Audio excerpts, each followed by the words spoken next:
So, I was wondering, can you beat chimps in this rectangle? And something that really helps for this challenge is the fact that you can now place ice monkeys on water. But still, is it even possible? And that's what I'll try to answer in this video. For the early game, I got a sub and was thinking on getting it to an energizer, since a lot of the towers that I'll be using will have abilities. I then tried to upgrade him as little, since I wanted Gwendolyn and an Arctic Wind as soon as possible. But I did need to upgrade my sub with airburst darts for round 14. Of course, we didn't have any camo detection for round 24. But I didn't buy submerge and support on my sub, since I didn't know if I would have enough money for Gwendolyn and the Arctic Wind to take care of the leads on round 28. That meant that I might need to upgrade my sub to heated darts. So instead, I bought an ice monkey. On round 27, I died due to a lack of pierce, and realized that I wasn't even close to be able to afford Gwendolyn with the Arctic Wind for the leads on round 28. And so I did upgrade my sub to a barbed darts. And of course, heated darts.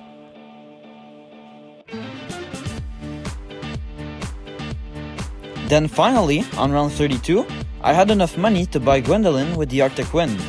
And her voice lines are really corny. We have ignition. Next round, I needed to buy something to help for the camo issue. So I bought a Desperado and used my Gwendolyn level 3 ability.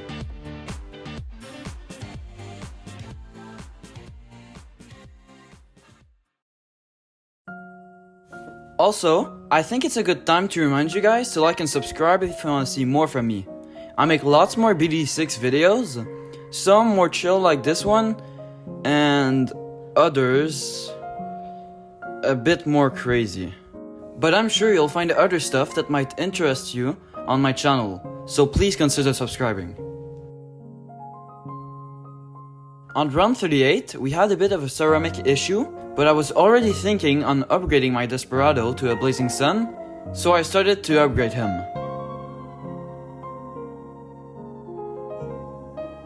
Unsurprisingly, we had to do something for the Moab on round 40. But all I had to do was put my Gwendolyn's cocktail at the back. Since my ice monkey would freeze all the ceramics, I would then use my cocktail, which would burn the balloons alive. Back to our Blazing Sun, on round 42, I was able to afford twin 6s. This setup went all the way to round 50 with no problem at all, in which I was finally able to afford the Blazing Sun. This guy can basically solo all the way to round 80. But on round 67, I bought Snowstorm to see what else I could fit on the pool. And I chose to buy a Wizard, which would later be a Wizard Lord Phoenix.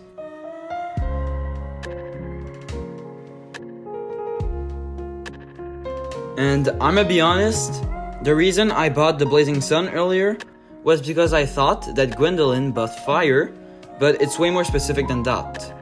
One of the towers that would get her buff is the Wizard Lord Phoenix, since Dragon's Breath is one of them.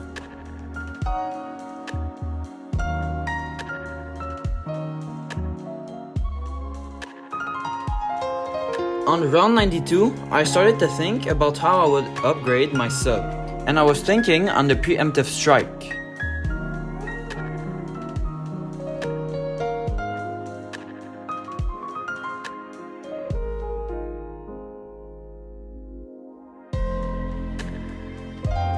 Round 95 was a bit tricky, because I had to use my Gwendolyn level 3 ability, which for some reason pops camo and purples.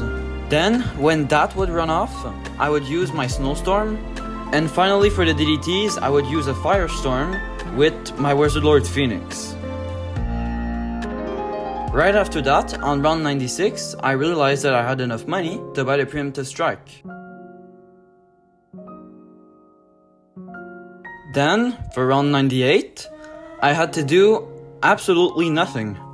My setup was strong enough to handle the round by its own.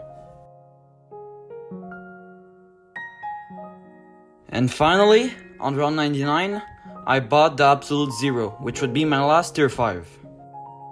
Now here's the BAD.